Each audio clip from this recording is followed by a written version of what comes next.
की हालचाल है ओटाकुस। लास्ट एपिसोड में ताकेमिची ने चिफ्यू, हाक्काई और इनुपी को अपने नए गैंग 1000 विंटर्स में रिक्रूट किया था। पांचवा मेंबर रिक्रूट करने ताकेमिची और उसकी 1000 विंटर्स की गैंग एक घर के सामने जाती है। आखिरकार वो घर किसका है ये जानने से पहले shout out to the first member of our channel anime friction, black Deku को। थैंक यू सो मच हमारे चैनल को ज्वाइन करने के लिए। आई विल मेक श्योर कि तुम अपने इस डिसीजन को कभी भी रिग्रेट नहीं करोगे। Back to the video. वो घर होता है मित्सुआ ताकाशी का। वो चारों मित्सुआ के घर के सामने जाकर उसका नाम लेके चिल्लाने लगते हैं। घर से मित्सुआ की छोटी बहन रूना बाहर आती है और उन चारों को चुप करने के लिए बोलती है, क्योंकि मित्सुआ खुद बहुत ही ज्यादा स्ट्रेस में है। स्ट्रेस की बात सुनकर ताकेमिची और दूसरे लोग रूना से पूछते हैं कि मित्सुआ को क्या हुआ है। रूना बताती है, आज से एक हफ्ते बाद जापान में लाइफस्टाइल फैशन रुकी का एक अवार्ड शो है। कंपटीशन को आने में ज्यादा देरी नहीं है, इसीलिए भैया अपनी जी जान लगाकर मेहनत कर रहे हैं। साइड से हाक्काई बोलता है,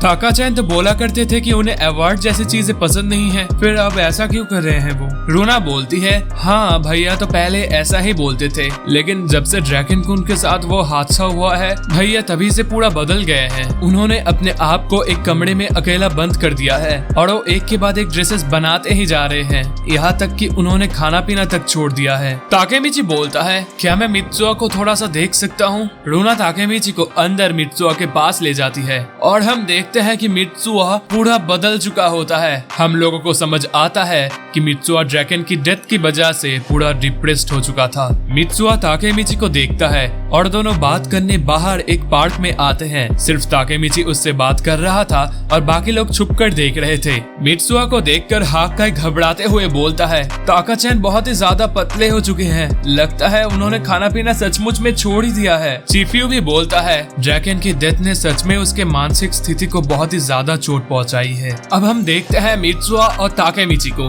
मित्सुआ बोलता है, तुम मुझसे मिलने क्यों आए हो ताकेमिची। ताकेमिची बताता है, मैं माइकी से लड़ने जा रहा हूँ, इस वजह से मैंने एक गैंग बनाई है और मैं चाहता हूँ कि तुम उस गैंग को ज्वाइन करो मित्सुआ कुन। मित्सुआ बोलता है, ऐसा तो नहीं हो सकता, मैं ड्रैगन को दिखाना चाहता हूँ। मुझे आज भी वो दिन याद है जब बर्फ गिर रही थी और मैं ड्रैगन से मिला था। तब ड्रैगन ने मुझसे पूछा था कि इस टोमैन के बाहर के जिंदगी से मैं खुश हूँ या नहीं। जब मैंने ना में जवाब दिया तब ड्रैगन ने बताया, टोमान को छोड़कर इस जिंदगी मुझे ठीक अच्छी नहीं लग रही, इसलिए मैंने सोचा है कि मैं फिर से एक डिलिंक्वेंट बन जाऊंगा और ऑब्वियसली मैं माइकी को फॉलो करना चाहता हूँ। लेकिन मेरी छोड़ो, तुम्हें एक टॉप डिजाइनर बनना है मित्सुआ, कुछ भी हो जाए तुम्हें एक टॉप डिजाइनर ही बनना है। ताकेमिची समझ जाता है कि क्यों मित्सुआ इतनी ज्यादा मेहनत कर रहा है उन अवार्ड्स को जीतने के लिए। इसके बाद ताकेमिची दूसरे टीम मेंबर्स के पास जाता है और उन्हें बोलता है, हम लोग मित्सुआ कुन को हमारी टीम ज्वाइन करने के लिए नहीं बोल सकते, मित्सुआ कुन को अभी कुछ और चीजें हासिल करनी है, लेकिन हम लोग मित्सुआ कुन को सपोर्ट कर ही सकते हैं।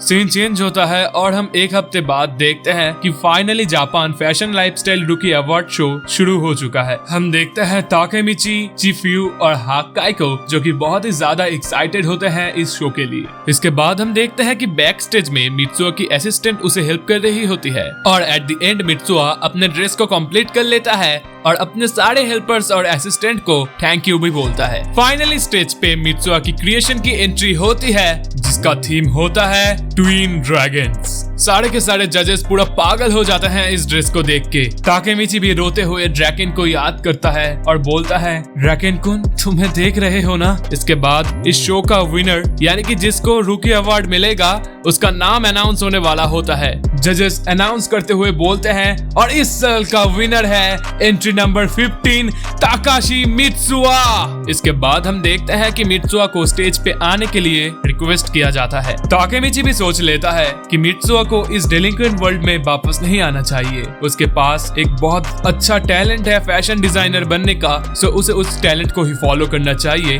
अपने पैशन को फॉलो करना चाहिए। लेकिन हम देखते हैं कि मित्सुआ स्टेज पे आता है और उसने जो पहनी होती है वो और कुछ नहीं बल्कि टोमैन की ड्रेस होती है। मित्सुआ स्टेज पे आकर माइक पे बोलता है, बहुत बहुत शुक्रिया मुझे जापान फैशन रुकी शो का अवार्ड देने के लिए लेकिन कुछ ही दिन पहले मेरा एक बोरिंग सा छोटा सा दोस्त मुझसे मिलने आया था और पता है उसने आकर मुझे क्या बोला कि वो मेरे एक पुराने दोस्त से ही लड़ने जा रहा है। तो ताकेमिची, क्या तुम मुझे अपने टीम में लोगे?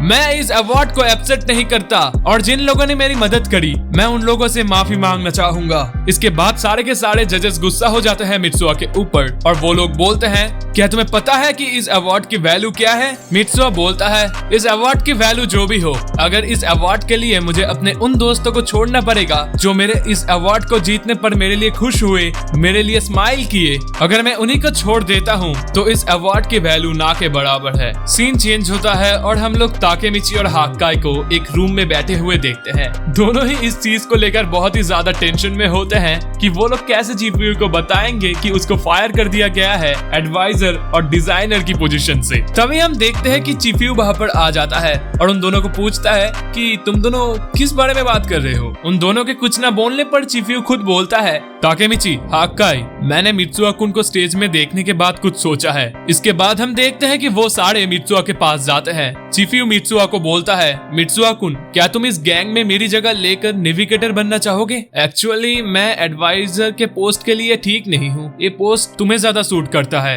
मित्सुआ मान जाता है और बोलता है, ठीक है, मैं मान लेता हूँ। तो इस नए गैंग की लोगो और यूनिफॉर्म मैं पूरा स्क्रैच से रिडिजाइन करूंगा। सभी एक बात सुनकर बहुत ही ज्यादा खुश हो जाते हैं सिवाय चिफ्यू को छोड़ के। मित्सुआ ताकेमिची को बोलता है, बाय द वे, पाचिन और पेयान ने हमारे इस गैंग को ज्वाइन करने का सोचा है। वो लोग इस गैंग के मीटिंग को अटेंड करने के लिए बहुत ही ज्यादा उत्सुक हैं।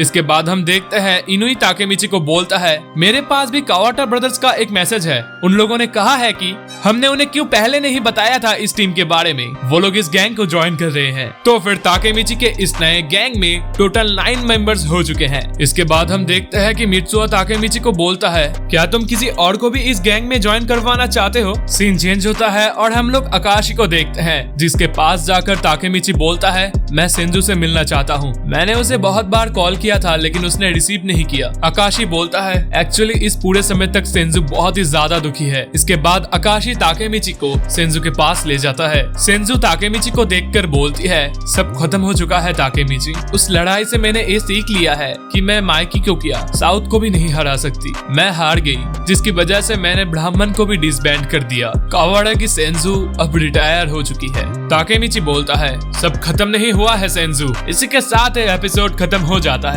नेक्स्ट एपिसोड को देखने के लिए चैनल को सब्सक्राइब करके बेल नोटिफिकेशन ऑन कर दो। वीडियो को लाइक एंड शेयर जरूर करना और कमेंट करके बताना कि वीडियो तुम्हें कैसी लगी। मिलते हैं अगले वीडियो में, तब तक के लिए सायोनारा।